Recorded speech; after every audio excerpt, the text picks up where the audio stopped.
हमने पानी हाटी का महत्व सुना था कि यहाँ पे पानी हट करके कोई जगह है, गंगा के किनारे है और वहाँ दही चूड़ा का प्रसाद मिलता है। 500 साल पहले नित्यानंद प्रभु ने दंड दिए थे। कहाँ है वो बॉटल लो? नित्यानंद को जानते कौन है? कौन है नित्यानंद प्रभु? बलराम जी, उन्होंने दंड दिए थे। किनको दंड दिए थे? सुबह मैंने आपको बताया था ना, करोड़पति, अरबपति, खरबपति जिनका आमदनी था 12 लाख स्वर्ण मुद्रा। अब सुन रहे हैं ना? तो उनको नित्यानंद प्रभु दंड दिए थे। क्या दंड दिए थे? क्यों दंड दिए थे? इसके बारे में हमारे साथ आज है। आज ने ये कहा प्रभु जी हो गए। प्रभु यहाँ पे 11 साल से सेवा दे रहे हैं। ये बहुत ही हमारे गौड़ीय धारा में, गौड़ीय इतिहास में बहुत ही महत्वपूर्ण है। हम तो एक घंटा लगता है कि गर्मी हो रहा है, प्रसाद तो पेट भर के हो गया। आपको प्रसाद अच्छा लगा? प्रसाद अच्छा लगा आपको? आपको चूड़ा दही मिला? मिला चूड़ा दही? मिला ना? तो उसी का महत्व प्रभु जी बताएंगे। आप लोग एडवांस है। 18 तारीख को है ना, 20 तारीख को, 18 को ये है निर्जला, पांडव निर्जला एकादशी है। 20 जून को ये उत्सव है और यहाँ भक्तों का समागम होने वाले हमारे गौड़ीय डिवोटीज का यहाँ पे बहुत बड़ा सम्मेलन होने वाला है। आपको कितना दिन पहले मिल गया? 20 दिन पहले मिल गया एडवांस, है ना? आपको 20 दिन पहले एडवांस मिल गया। एडवांस कृपा चाहिए ना आपको? सबको एडवांस कृपा चाहिए। हमने एडवांस टिकट बुक किया था 4 महीने पहले, तो भगवान ने हमको 17 घंटा लेट करा दिए। कौन से 24 घंटा हो जाएगा ना? तो कृपा क्या शब्द है, कृपा का महत्व क्या है, आपको यहाँ से पता होना चाहिए। तो हम प्रभु जी का राधा आज प्रभु जो यहाँ का पूरा देखभाल कर रहे हैं, तो हमारा मित्रता करीब जब से आप प्रभु जी सेवा कर रहे हैं, परम पूज्य भक्ति स्वरूप महाराज के बहुत वरिष्ठ शिष्य हैं। और ये अभी उनको कोई बता रहे थे कि ये जगह अभी हमारे नाम पे हो गया। आप कुछ साल के बाद आएंगे, आप आएंगे कि नहीं आएंगे? पहले आएंगे ना? तो आपको यहाँ पे गौरांग महाप्रभु का, नित्यानंद प्रभु का बहुत ही विशाल मंदिर आपको देखने पड़ेगा। हरे कृष्णा। महोदय को हम स्वागत करना चाहेंगे। बहुत ही अच्छे प्रसाद उनको खिलाए जो उनको शायद मायापुर में आगे नहीं बताऊंगा मैं। हरे कृष्णा। प्रभुपाद की इस जुगल किशोर प्रभु की।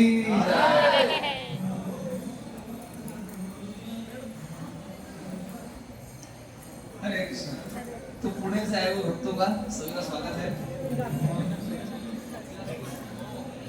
बिलासपुर से छत्तीसगढ़िया तो हमारा जो बिलासपुर है ये तो बहुत ही प्रसिद्ध स्थल है। पहले मध्य प्रदेश का हिस्सा था। मैं मध्य प्रदेश का रहने वाला हूँ। 2000 साल में अलग विभाजन हुआ था। तब हमारा एक बहुत अच्छा स्टेट का एक हिस्सा चला गया, अलग हो गया, जहाँ से सारे संसाधन आते थे और भोपाल उससे विकसित हुआ था। उसके बाद से भोपाल का विकास कम हो गया। खैर बहुत बढ़िया, बहुत आपका सभी का स्वागत है। आप सभी लोग इतने कष्ट करके यहाँ पे आए हैं और मायापुर धाम में आप सबने दर्शन किए। मायापुर धाम कैसा लगा? और अभी कड़ी कैसी हुई?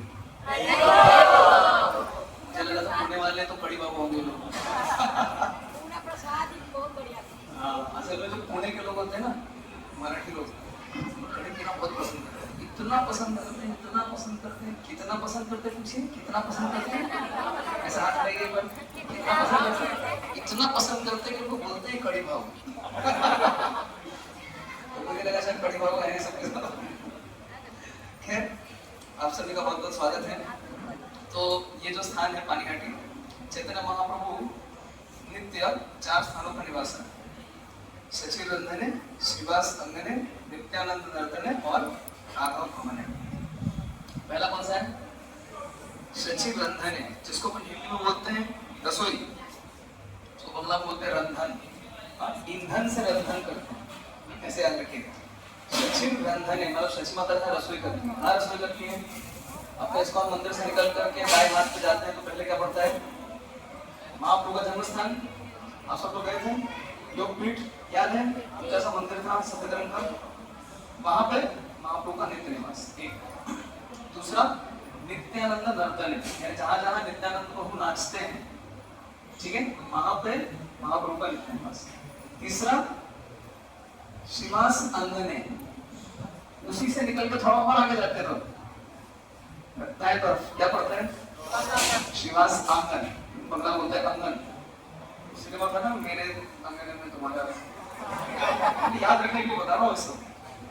अंगन, कंगन, आंगन, वहां पे आंगन में क्या होता है? नाम संकीर्तन होता है, वहां पे महाप्रभु का नित्य निवास। और चौथा स्थान है राघव भवन, मतलब ये जो स्थान है यहाँ पास में राघव पंडित का घर है, तो यहाँ पे इस पूरे इलाके में महाप्रभु का नित्य निवास। तो टेक्निकली स्पीकिंग ये क्या है? पानीहाटी ग्राम है, लेकिन एज गुड एज धाम है। पानीहाटी ग्राम की, तो यहाँ पे चैतन्य महाप्रभु का नित्य निवास है। और चैतन्य महाप्रभु यहाँ पे क्यों रहते हैं? क्योंकि यहाँ पे चैतन्य महाप्रभु के बहुत बड़े पार्षद हुए, उनका नाम था राघव पंडित। क्या नाम बताया? कृष्ण लीला में राघव पंडित कौन थे? धनिष्ठा गोपी। आप लोगों ने इस्कॉन मंदिर दर्शन किए कभी? मंदिर में गए कभी? अच्छा, कभी गलती से दोपहर 12 बजे की आरती में गए? तो दोपहर में कोई नहीं जाता ना, स्कूल कॉलेज ऑफिस का टाइम रहता है। गलती से कभी कोई दोपहर की आरती में है, तो आरती में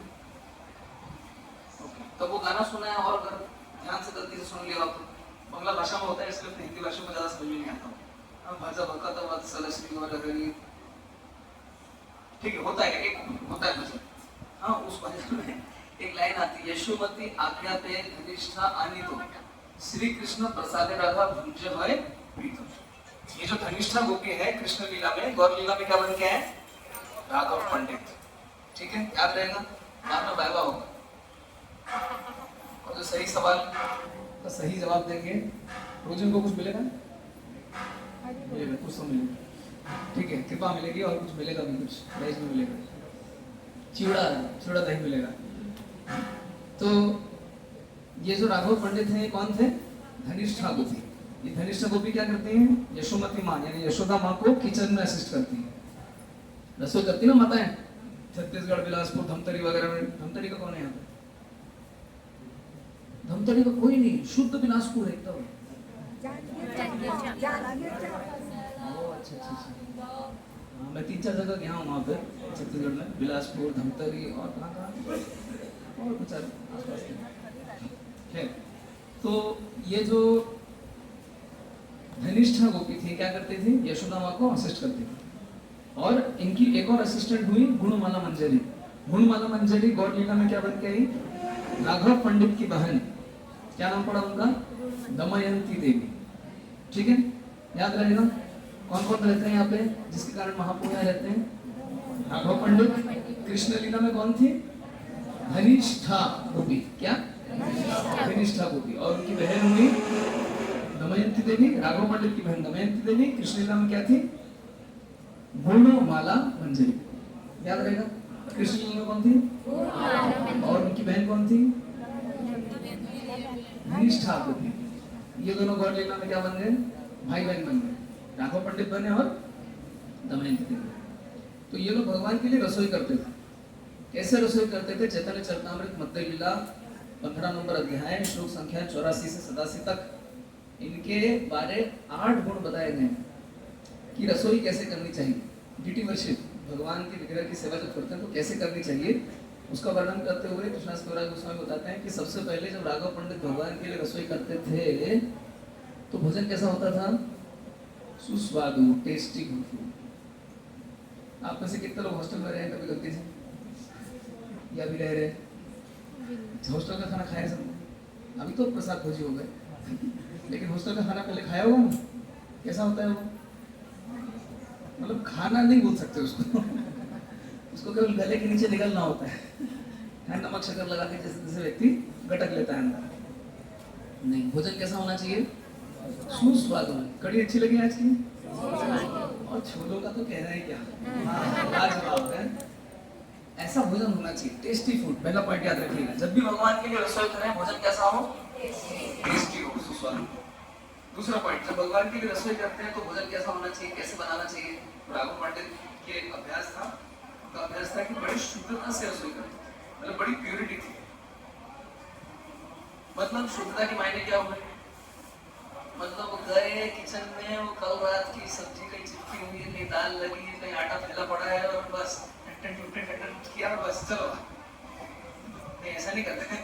पहले रसोई घर में प्रवेश करने के पहले खुद स्नान करके, धुले कपड़े पहन करके फिर रसोई करेंगे। रसोई घर में घुसने के बाद पूरा होटला चौका बर्तन एवरीथिंग नीट एंड क्लीन, पूरा साफ सुथरा, कोई गंदा संदा जो भी है बना रहे हैं, क्या है ऐसा भी, क्या है इतना क्या टूटता है, नहीं ऐसा नहीं चलेगा। रसोई कैसे करनी है, साफ सुथरा रख के रसोई करनी है। तो दूसरा पॉइंट क्या है, प्यूरिटी। पहला पॉइंट क्या था, टेस्टी, बाद में महंगा होगा, साथ ही साथ होगा। तीसरा पॉइंट, जब भी भगवान के लिए रसोई करते हैं तो क्या होना चाहिए, खाने में वैरायटी होनी चाहिए, कई प्रकार के भोज्य पदार्थ होने चाहिए। अब जैसे अपने उधर बिलासपुर वगैरह में क्या मिलता है, वहाँ थोड़ा चावल ज्यादा खाते हैं, चावल का प्रभाव थोड़ा ज्यादा है, रोटी कम खाते हैं, चावल ज्यादा खाते हैं। अब भगवान को सुबह दोपहर शाम 3 बार 7 दिन 7 रात अगर चावल के भोग लगाए थे, भगवान भी क्या बोले, सनातन गोस्वामी ने जब मदन गोपाल जी को भोग लगाया था, रोज वही अपने मध्य प्रदेश, छत्तीसगढ़, यूपी, बिहार और इधर गुजरात राजस्थान में बनते हैं बाटी, दाल बाटी खाई कि नहीं, मावा बाटी खाई कि नहीं, कभी ये उधर ही मिलता है, इधर किसी को पता भी नहीं। ये जो बाटी होती है वो सुबह दोपहर शाम बाटी लगाती। एक दिन मदन गोपाल जी बोले, बोला सनातन थोड़ा सा नमक भी दे दो, निकलने लायक बोले।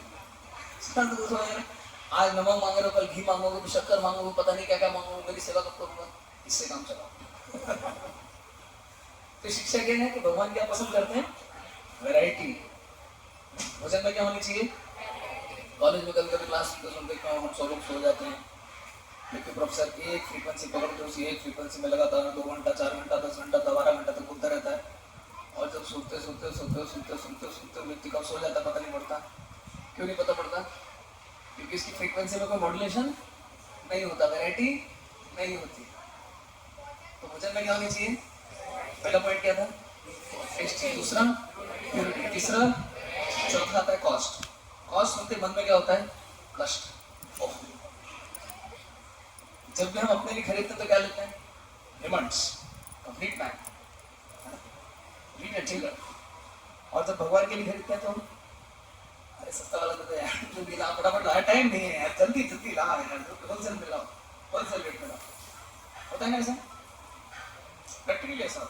एक बार एक पुजारी जी, पंडित जी जो है पूजा करवा रहे थे, और पूजा करवाते करवाते वो वस्त्र देना होता है, वस्त्र नहीं था, बोले जजमान वस्त्र कहाँ है, पंडित जी वस्त्र तो नहीं है, अभी आप चला लीजिए ऐसे। तो उन्होंने अपनी उत्तरी से धागा निकाला, इदम वस्त्रम गोविंदा है ना, तो इसको बोलते हैं मक्खी चूस, कंजूस।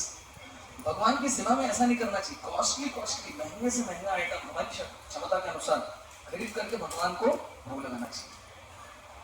भगवान की सेवा में कभी भी कंजूसी नहीं करनी। हम जानते हैं और भगवान भी जानते हैं हमारी क्षमता क्या है ना, हर व्यक्ति की अपनी अपनी क्षमता है, तो अपनी क्षमता के अनुसार जो बेस्ट से बेस्ट हो सकता है उसे भगवान की सेवा में लगाना चाहिए।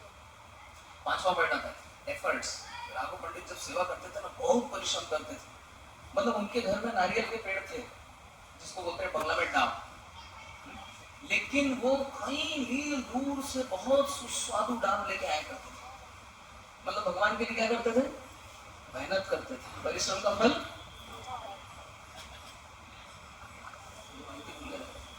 कैसा होता है, खट्टा होता है, मीठा होता है। परिश्रम करना चाहिए। भक्त के जीवन में सबसे बड़ा परिश्रम बताइए कौन सा, माला जप करना परिश्रम और कठिन। अरे बाप, ये पकड़ ले पहले। सबसे बड़ा परिश्रम होता है सवेरे 4 बजे उठना। कितना बजे? प्रभुपाद जी ने कहा बोला भोर में 4 बजे उठने को? मैं आपको शास्त्र का प्रमाण दे रहा हूँ, याद है। 3रे स्कंद के पहले अध्याय के अंतिम श्लोक के तात्पर्य में लिखते हैं प्रभुपाद जी, कृष्ण भावामृत आंदोलन से जुड़े समस्त भक्तों को, सभी ब्रह्मचारी वानप्रस्थों सन्यासियों को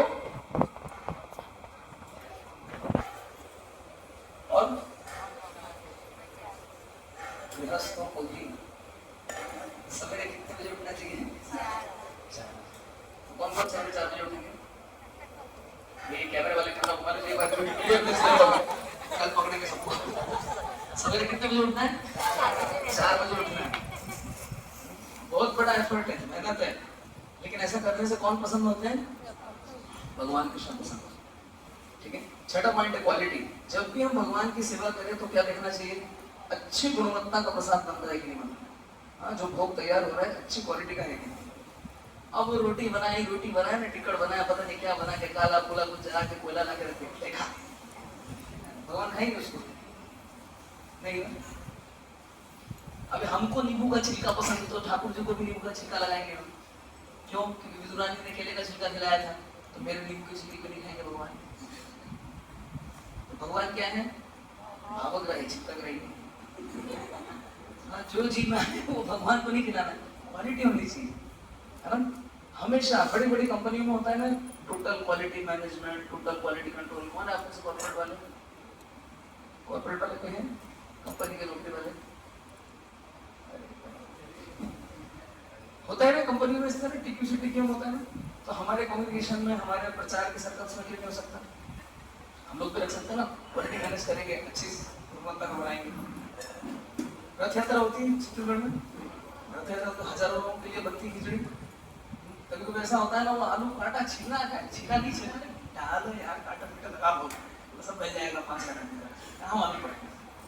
होता है ना ऐसा? ऐसा अमूमन में देखो ऐसा होता है। तो क्या होना चाहिए?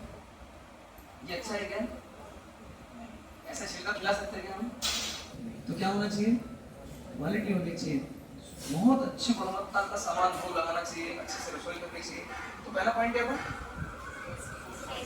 टेस्टी। दूसरा, तीसरा, चौथा, पांचवा, छठा, सातवां है अटेंटिवनेस, सावधानी हटी। एक्सीडेंट हो गया रब्बर, एक्सीडेंट हो जाता है जब हम सावधान नहीं रहते। भक्ति में भी क्या होता है? सावधान नहीं है। आज वो होगा ना, इस तरह कड़ी परोस रहे, टन टन टन टन टन दिया जोर से, ऐसा दिया पूरी प्रभु जी की धोती बिगाड़ दी। माता जी की साड़ी खराब हो गई। क्यों? क्योंकि परोसने में ध्यान नहीं, कहीं और ध्यान, अन्य मनस्क हो गए, सावधान नहीं। जब करते में सावधान नहीं, क्या हो जाता है?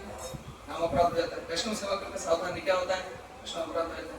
भगवान की सेवा करते सावधान नहीं, क्या होता है? विग्रह सेवा में अपराध। धाम में आए सावधान नहीं, क्या होता है? हम अपराध हो जाता है। कितने प्रकार के अपराध होते हैं। तो हमको क्या करना चाहिए? सतर्क रहना चाहिए, अलर्ट रहना चाहिए। अंग्रेजी में कहा होता है attention to detail is a sign of love. यानी कि अगर हम किसी चीज की बारीकी में जाते हैं तो ये किसका लक्षण है? ये प्रेम का लक्षण है। माँ को बताए कि बेटा जो है हल्की सी भूरी रोटी पसंद करता है, कितना सेकेगी उसको? जब तक काला कोयला नहीं हो जाए तब तक सेकती रहेगी। कितना सेकेगी? वो हल्की भूरी होने से उठा लेगी उसको, है ना। ये क्यों बारीकी में जाते हैं? क्योंकि ये प्रेम का प्रश्न। अंतिम पॉइंट आता है, इतना सब किया लेकिन प्रेम नहीं भगवान की, तो क्या भगवान स्वीकार करेंगे? नहीं करेंगे। इसलिए क्या बोलते हैं लास्ट में? अनअलॉयड लव, यानी कि कैसा प्रेम? विशुद्ध प्रेम। जब हम भगवान की सेवा करते हैं तो प्रेम से सेवा करनी है, तभी वो भक्ति है, अन्यथा भक्ति नहीं है। ऑफिस जाना है, स्कूल जाना है, बड़ी जल्दी है, थाली लगाई जगन्नाथ जी के आगे, माँ ताली उठा, थाली खटा खींच के ले गए। जगन्नाथ जी खाने बैठे, अच्छा अच्छा कुछ देंगे, अरे अरे अरे अरे अरे खा ले, टाइम दिया खाने का। ऐसा होता है ना? हाँ ऐसा होता है। प्रेम नहीं है अगर भगवान के लिए, क्या भगवान स्वीकार करेंगे? नहीं करेंगे। तो इतना सब होने के बावजूद अंत में अगर यदि प्रेम ना हो तो वो भक्ति नहीं कहलाएगी। प्रेम और भक्ति दोनों क्या है? पर्यायवाची, सिनोनिमस। तो पहला पॉइंट क्या था?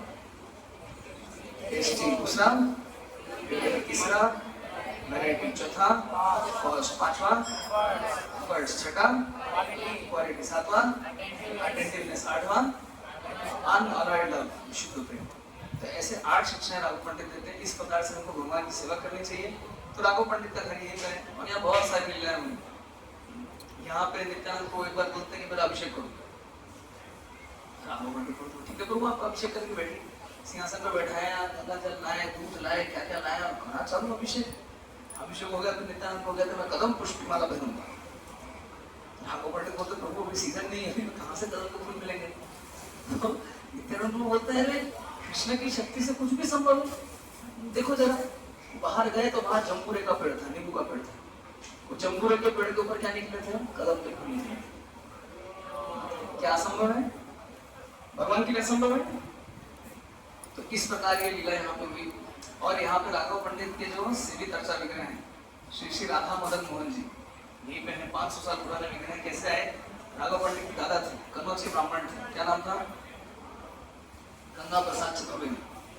तो यहाँ के राजा उनको कन्नौज से लेकर आए थे यहाँ पे सेवा करवाने।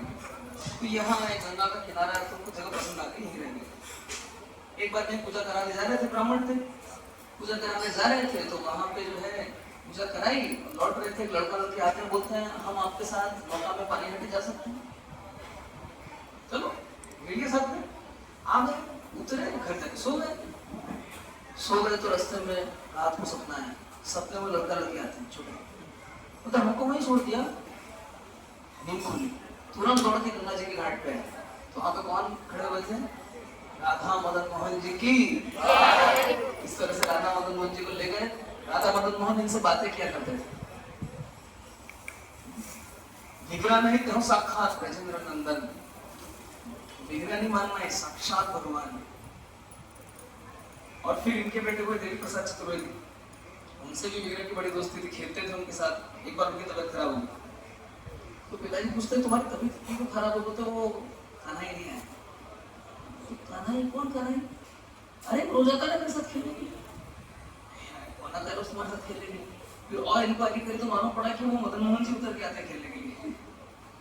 तो ऐसे हुए देवी प्रसाद चतुर्वेदी। इनके पुत्र हुए राघव पंडित और पुत्री का नाम था दमयंती देवी। यहाँ पर से हर साल जगन्नाथपुरी में रथ यात्रा के पहले यहाँ से राघव पंडित के यहाँ से रसोई होकर के बहुत ज्यादा ट्रेन में एक बोगी भर के भोग महाप्रभु को पहले गंभीरा में भोग लगाते हैं, फिर जगन्नाथ जी को अर्पण करते हैं, एक पोषण वहां जाता है, और इस प्रकार से फिर रथ यात्रा शुरू।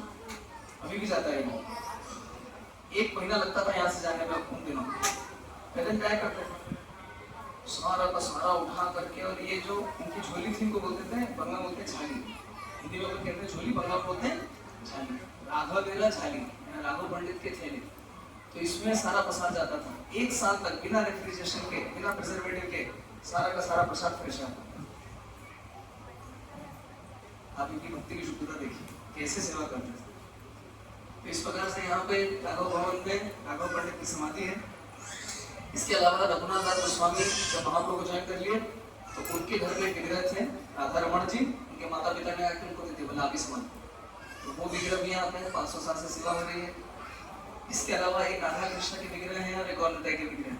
ये भक्त के सपने में आए थे बांग्लादेश में, कहते हैं राघव भवन जाएंगे। तो क्यों जाएंगे? बोलते नहीं, वो अच्छा अच्छा भोग मिलता है। तो अच्छा खाने की शौकीन भगवान भी है। तो इस प्रकार से उनकी यहाँ सेवा होती है। और अंदर जाएंगे तो राघव भवन में ही वहाँ पे राघव मेरे झाली, उसके क्लियर रेप्लिका है, मिट्टी के खिलौने और पुतले बना के रखे उन्होंने। इस तरह से क्या क्या आइटम जाते थे। गंगा मृतिका, जैसे हम सोन पापड़ी खाते हैं ना, ऐसे गंगा मृतिका, गंगा की मिट्टी से मिठाई बनती थी पहले के समय में, और वो भी भूख लगती थी, उसका भी रेप्लिका वहाँ पे है। और इस प्रकार से बहुत सारी लीलाएं हैं। इसके अलावा यहाँ पे है दंड महोत्सव तालाब, जिसके लिए पानीहाटी प्रसिद्ध है। किसके लिए प्रसिद्ध है? चेड़ा नदी महोत्सव। तो आज से 500 साल पहले जब रघुनाथ दास गोस्वामी जी के बारे में बताया, सालाना इनकम कितनी थी? 12 लाख सोने की मुद्रा। अभी एक मुद्रा होती तो बैंक में रखते उसको, है कि नहीं? और बार बार देख के आते ठीक है कि नहीं। उनकी ईयरली पैकेज था 12 लाख सोने की मुद्रा।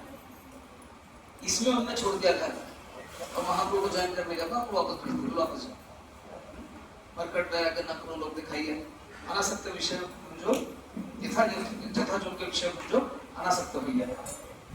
तो वो जा रहे थे ज्वाइन करने, वापस भेजते हर बार।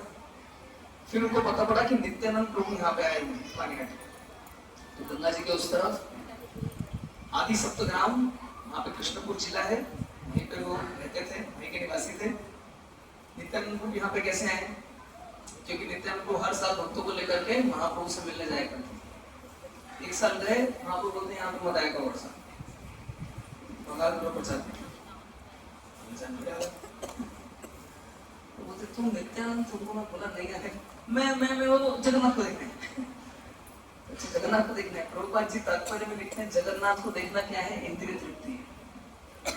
सोचिए आज तक हम लोगों ने क्या सुना था, जगन्नाथ जी को देखना मतलब क्या है, भक्ति है, सुना ना इस तरह। अभी आज क्या सुन रहे हैं, जगन्नाथ जी को देखना क्या है, इंद्रिय तृप्ति, सेंस ग्रेटिफिकेशन।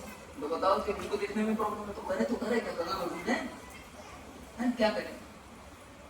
प्रभुपाद जी बताते हैं कि अगर हमको भगवान की सेवा करने का, उसके नाम का प्रचार करने का अवसर है, उसको छोड़ करके हम यदि केवल भगवान का अवलोकन करने में, देखने में लग जाए तो ये क्या है, बहुत सूक्ष्म है।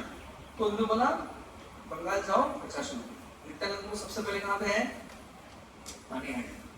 यहाँ 3 महीने तक रहे थे, 3 महीनों तक, और यहाँ पे उन्होंने बहुत सारी लीलाएं। रघुनाथ दास गोस्वामी को पता पड़ा नित्यानंद को यहाँ गंगा जी पार करके अपने मंदिर के जस्ट बाजू में घाट है, गौरांग घाट, इसी घाट से चढ़े थे।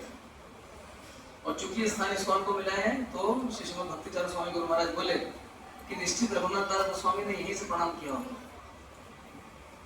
तो ये क्या है, रघुनाथ की प्रणाम स्थली, यहीं से प्रणाम किया। नित्यानंद प्रभु बलराम जी वहां बैठे पेड़ के नीचे प्रणाम किया तो एक ने बताया देखो देखो देखो रघुनाथ प्रणाम कर रहे हैं। नित्यानंद बोलते चोर कहीं का बोला उसने, आप अभी चोर क्यों बोला, क्योंकि यदि कोई व्यक्ति किसी और की संपदा को बगैर पूछे हड़प ले तो क्या कहलाएगा, चोर। जैसे माता जी को मोबाइल में सुना भी चोरी हुआ, लेकिन वीडियो में एविडेंस मिल गया, कोई कंप्लेंट करना बगैर पूछे आप किसी की संपत्ति ले रहे तो क्या कहलाएंगे, चोर कहलाएंगे ना। तो इस प्रकार से नित्यानंद को कहते तुमको मैं दर्द दूंगा। बोलते प्रभु क्या दर्द देंगे, बोले जितने पार्षद सबको दही चिड़ा खिलाओ, चिड़ा और दही खिलाओ, और जैसे पास में है उनके सिर के ऊपर अपने चरण कमल रखे, पहली कृपा।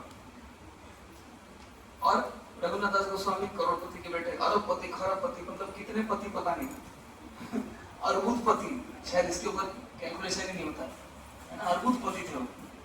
बोलते कि इनको ठीक है सबको खिलाओ, इलाके में जितना चिवड़ा, दही, चीनी, नारियल, संदेश, खोई, नाना प्रकार की मिठाइयाँ, व्यंजन सब लाए गए। और हम लोग पोहा बनाते हैं, पोहे बनाते कैसे बनाते हैं, पहले पोहे को क्या करते हैं, भिगोते हैं किसमें, तो रघुनाथ दास गोस्वामी हमारी तरफ करी नहीं, उन्होंने सारा पोहा दिया गरम दूध में भिगोया और फिर उसके 2 हिस्से किए, एक में दही मिलाया और एक में रबड़ी मिलाई, तो 2 आइटम बना, चिवड़ा दही, चिवड़ा रबड़ी, ठीक है। फिर उसमें आम, कटहल, नारियल, संदेश, चीनी, कपूर, हाथ से मिलाते हैं ना तो पसीना मिलता है, लाइफ कम हो जाती है, शेल्फ लाइफ कम हो जाती है, इसलिए थोड़ा कपूर मिला देते हैं। ऐसे 2 हांडियां बनाई गई, सबके सामने रखी गई, पहले नित्यानंद के सामने रखी, नित्यानंद पूरा ध्यान लगाया, महाप्रभु को बुलाया, नित्यानंद ऐसे हवा में दे रहे हैं, महाप्रभु खा रहे हैं, महाप्रभु दे रहे, नित्यानंद को खा रहे, सबकी प्लेट से जाके इंडिविजुअली खाए हैं। ठाकुर जी को भोग लगाते हैं, ठाकुर जी खाते हैं, खाते कि नहीं खाते, ठाकुर जी को भोग लगाते हैं, ठाकुर जी खाते हैं, हाँ क्या खाते हैं, हाँ ठाकुर जी को भोग लगाते हैं, ठाकुर जी खाते हैं। कई लोग नालायक को भोग ही नहीं लगाते, यदि खाना शुरू कर दे तो मेरे लिए क्या बचेगा, इनको बड़ा डर होता है। तो गौर लेता ने खाया और फिर सब लोग इकट्ठा हो गए, दुनिया भर से लोग आने लगे। होता है ना सर, भंडारा छात्र होता है तो केक कटेगा, समय बटेगा, सब लोग आ जाते हैं, दुनिया भर से लाइन लगती है एकदम। और जितने लोग आ रहे थे, लोग माल बेचने आ रहे थे, मेरा चिवड़ा ले लो, मेरा दही ले लो, मेरी चीनी ले लो, तो उनसे मोल भाव करे बगैर जो रेट बोला ले लिया, बैठ के भी खा। क्या मूड होता है वैष्णव सेवा। तो ऐसे सेवा हुई। 1516 में सबसे पहली बार ये फेस्टिवल हुआ था, आज से 508 साल पहले। इस वर्ष 508वीं वर्षगांठ है, तो बहुत विशिष्ट स्थान है। श्रील प्रभुपाद यहाँ पे 2 बार आए थे, और जब दूसरी बार आए तो यहाँ के ब्राह्मण ने उनको शालिग्राम जी दिए थे। अपने इस्कॉन आंदोलन में शालिग्राम जी की जो सेवा है, पहली बार कहाँ से शुरू हुई, इस्कॉन मायापुर से, लेकिन शालिग्राम कहाँ के हैं, पानीहाटी। अभी भी मायापुर में शालिग्राम जी हैं, अभी भी उनकी सेवा। अपने इस्कॉन संस्था के पहले शालिग्राम यहाँ से गए मार्केट से। और ये स्थान क्यों महत्वपूर्ण है? क्योंकि हम लोग दो तरफ शिव जी से घिरे बैठे हैं। उधर वाले का नाम क्या है? तारकेश्वर। ये पीछे कौन है? गंगाधर। उधर कौन है? जगदात्री माँ। ठीक है, इधर कौन है? गौरताई। यहाँ कौन है? गंगा देवी। गंगा माँ की बचपन में व्याकरण की पुस्तक तो पढ़ा था आपने, उल्टी गंगा मत बहाओ। अभी फोटो खींच कर उल्टी गंगा बह देख लीजिए। अभी ये डाउन स्ट्रीम है, इधर समुद्र है 300 किलोमीटर दूरी पर, ठीक है। इधर मायापुर है ऊपर। गंगा जी कहाँ से कहाँ जा रही है? समुद्र से मायापुर जा रही है। प्रश्न आता है क्यों जा रही है? असल में समुद्र देव हैं, गंगा जी के साथ जा रहे हैं। कहाँ तक जाते थे पहले? 500 साल पहले तक नदिया जिले के पास में समुद्रगढ़ पुल के स्टेशन है, याद है? नहीं याद तो वो एप्स में देख लीजिएगा, समुद्रगढ़ पुल के स्टेशन आता। समुद्रगढ़ तक 500 साल पहले तक गंगा जी का पानी उठता था, ज्वार आता था। इसीलिए समुद्र देव रोज महाप्रभु की लीला दर्शन करने जाते। अब कलयुग बढ़ गया, पानी कम हो गया गंगा जी में, तो वहां तक नहीं जाता, निहाटी तक जाके खत्म हो जाता है। लेकिन ये उल्टी गंगा बह रही, देख लीजिए। गंगा जी को यहाँ से यहाँ बहना चाहिए। इधर मायापुर, इधर कलकत्ता, इधर बहेगी नीचे। अभी कैसी जा रही है? उल्टी गंगा। व्याकरण की पुस्तक में बचपन में पढ़ा था गलती से, याद हुआ अगर तो। उल्टी गंगा मत बहाओ। अभी देख लो, फोटो खींच लो, वीडियो बना लो, दिखा देना घर जाके, देखो हम उल्टी गंगा बहा के। तो बहुत बहुत महत्वपूर्ण स्थान है। नित्यानंद यहाँ पे थे, नित्यानंद 3 महीने प्रचार किया। यहाँ के महात्म्य के ऊपर हमारे भक्तों ने पुस्तक का भी संकलन किया है। अभी अंग्रेजी भाषा में है, बांग्ला भाषा में, हिंदी में संकलन चल रहा है। आप लोगों का आशीर्वाद रहा तो आने वाले 2 सप्ताह के अंदर पुस्तक छप के आ जाएगी। तो हमारे गुरु महाराज ने इस पुस्तक के लिए अलग से एक श्लोक की रचना की। अत्यंत प्रसिद्ध पानीहाटी ग्राम, राघव भवने विरजे गौर भगवान, रघुनाथ दास गोस्वामी उद्धारे रतारे, दंड महोत्सव लीला नित्यानंद। अत्यंत प्रसिद्ध पानीहाटी ग्राम, बहुत प्रसिद्ध है, इतना फेमस है, इतना फेमस है, कितना फेमस है, इतना ज्यादा फेमस है कि ये अनुष्ठान इस्कॉन के सारे मंदिरों में मनाया जाता है। हर मंदिर में जन्माष्टमी होती है, लेकिन क्या कोई कहता है मथुरा जन्माष्टमी? सब लोग क्या बोलते हैं? कृष्ण जन्माष्टमी। हर मंदिर में गौर पूर्णिमा होती है, क्या कोई बोलता है मायापुर गौर पूर्णिमा? क्या बोलते हैं? गौर पूर्णिमा। कई मंदिरों में रथ यात्रा होती है, सब लोग क्या बोलते हैं? जगन्नाथ रथ यात्रा। जगन्नाथपुरी रथ यात्रा को नहीं बोलते। हर मंदिर में चिड़ागढ़ी महोत्सव होता है, सब लोग क्या बोलते हैं? पानीहाटी फेस्टिवल। तो ये बहुत फेमस है, बहुत बहुत प्रसिद्ध है। इतना प्रसिद्ध है, प्रभुपाद जी कहते हैं अगर न्यू यॉर्क हो सकता है, न्यू इंग्लैंड हो सकता है, तो न्यू वृंदावन क्यों नहीं हो सकता? अमेरिका में बना दिया न्यू वृंदावन। न्यू मायापुर क्यों नहीं हो सकता? फ्रांस में बना दिया न्यू मायापुर। न्यू द्वारका क्यों नहीं हो सकता? न्यू द्वारका बना दिया। क्यों बोलते न्यू पानीहाटी क्यों नहीं हो सकता? तो अटलांटा में जो अपना इस्कॉन का मंदिर है उसको प्रभुपाद जी ने क्या नाम दिया? न्यू पानीहाटी। आज से 50 वर्षों पहले से वो मंदिर चल रहा है, आज तक चल रहा है, और यहाँ तो 500 वर्षों से सेवा चली आ रही है। तो आप सभी को बहुत बहुत धन्यवाद। आप सबकी ट्रेन लेट हो चुकी है, तो जल्दी का कोई प्रश्न नहीं है। किसी को भूख तो नहीं लग रही? किसी को डर तो नहीं लग रहा है?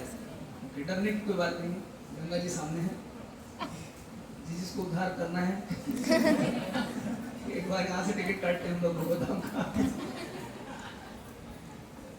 हरे कृष्ण। तो आप सभी को बहुत बहुत धन्यवाद। और ये जो स्थान जहाँ पर बैठे हैं, ये 10 वर्षों से 11 वर्षों से बहुत प्रयास चल रहा था इस स्थान को लेने का, और फाइनली ये स्थान हमको मिल चुका है। पिछले साल अपने इस्कॉन के नाम पर रजिस्ट्री हो चुकी है। बाजू में एक जमीन है इससे डबल साइज की, उस पर भी कई वर्षों से केस वगैरह चल रहे हैं। तो अभी हमारे ऊपर 7 सिविल सूट, 3 क्रिमिनल मैटर चल रहे हैं। यहाँ बहुत सारी लीलाएं हो चुकी हैं, कभी समय मिलने पर विस्तार से आपको बताएंगे। तो आप सभी का बहुत बहुत धन्यवाद। छत्तीसगढ़िया सबसे बढ़िया। लेकिन अभी सबको नींद आ रही है, बोलने वाले भी सो रहे हैं आधे से ज़्यादा। तो अभी आप लोग दर्शन कीजिए। पास में राघव भवन है, उसके अलावा यहाँ पे महोत्सव कला है, तो मैं भक्त को दे देता हूँ, आपको ले जाएंगे साथ में, वहाँ दर्शन कीजिए। और 16 से 20 जून 5 दिनों का हमारा अनुष्ठान होता है। 16 तारीख को गंगा पूजा होती है। गंगा पूजा के दिन हम गंगा सफारी करते हैं, गंगा जी पे जाते हैं, बहुत दूर तक कीर्तन, प्रवचन, प्रसाद सब होता है। यहाँ के गंगा देवी की पूजा होती है। उसके बाद अगले दिन होता है फूड फेस्टिवल, व्यंजन उत्सव। कई कई प्रकार के सैकड़ों को तो सुन के मुंह में पानी आ रहा होगा अभी से, यद्यपि खा चुके थे। फूड फेस्टिवल, कई प्रकार का व्यंजन, भोजन, प्रसाद, उसकी व्यवस्था यहाँ पे की जाती है। लोग आते हैं, प्रसाद लेते हैं। इसके अलावा तीसरे दिन निर्जल एकादशी के दिन श्रवण उत्सव होता है। सुबह से रात तक 12 घंटा लगातार कीर्तन और कथा चलती है। उसके बाद अगले दिन कीर्तन मेला होता है। बहुत कीर्तन होता है। नित्यानंद प्रबोधन में 3 महीने तक किया था कंटिन्यूअस कीर्तन, सुबह दोपहर शाम रात 24 घंटा। 3 महीने कोई सोया नहीं, ये डॉक्यूमेंटेड है। 3 महीने तक कोई नहीं सोया, 3 महीने कंटिन्यूअस कीर्तन चला था। तो कीर्तन मेला होता है और उसके बाद में मंडे मैच होता है, चिड़ादुदी महोत्सव, इसको बोलते हैं दंड महोत्सव। आपने जीवन में इतनी भीड़ की कल्पना भी कभी नहीं की होगी जितने अधिक लोग यहाँ पर आते हैं। ठीक है, गर्दन के नीचे नहीं दिखता, क्या समझ में आया? गर्दन के नीचे नहीं दिखता कि वहां किसी न किसी की बॉडी अटकी होती है। कोई ना कोई अटका रहता है, बस अटके अटके अटके अटके अटके अटके पहुंच जाता है व्यक्ति। तो बहुत ही विशिष्ट स्थान है, बहुत ही सुंदर वातावरण है। आप सभी का बहुत बहुत धन्यवाद यहाँ पर आने के लिए। आते रहिए, भक्तों को भेजते रहिए। यहाँ से सियालदा स्टेशन केवल 25 मिनट की दूरी पे है, हावड़ा स्टेशन 45 मिनट की दूरी पे है। आने जाने के लिए बोट की व्यवस्था है। कोलकाता एयरपोर्ट यहाँ से 45 मिनट की दूरी पे, श्रीधाम मायापुर 3 घंटे की दूरी पे। तो बहुत ही स्ट्रेटेजिक लोकेशन है। मतलब कभी भी आना जाना हो तो जरूर आइए, भक्तों को लेकर के आइए। और अंग्रेजी में यहाँ का महात्मा है, यदि आप अंग्रेजी पढ़ सकते हैं तो जरूर लीजिएगा। कोई अगर बंगला भाषी हो, जानते हो तो बंगला में भी पुस्तक है। और आशीर्वाद दीजिए कि आने वाले 15 दिन के अंदर हमारी हिंदी पुस्तक भी छप के आ जाए। हरे कृष्ण। जय श्री प्रभुपाद की जय, समवेत गौर वृंद की जय, गौर प्रेमानंदे।